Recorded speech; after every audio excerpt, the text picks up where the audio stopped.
ہارون آباد آل پاکستان انجمن تاجران کا صدر حافظ عمیر یاسین صاحب کے زیر صدارت اہم اجلاس ہوا۔ اجلاس نجی ہوٹل میں 8 مارچ کے حوالے سے منعقد ہوا۔ آل پاکستان انجمن تاجران نے ماروی سرمند کے الفاظ کی بھرپور مذمت کی۔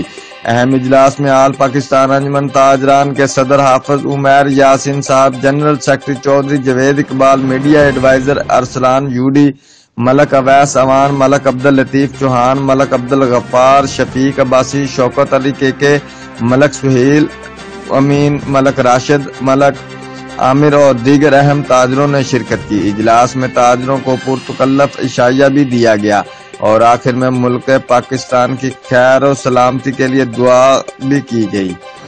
Report Malik Abdullatif Chauhan, bureau chief, Geo express news, Punjab.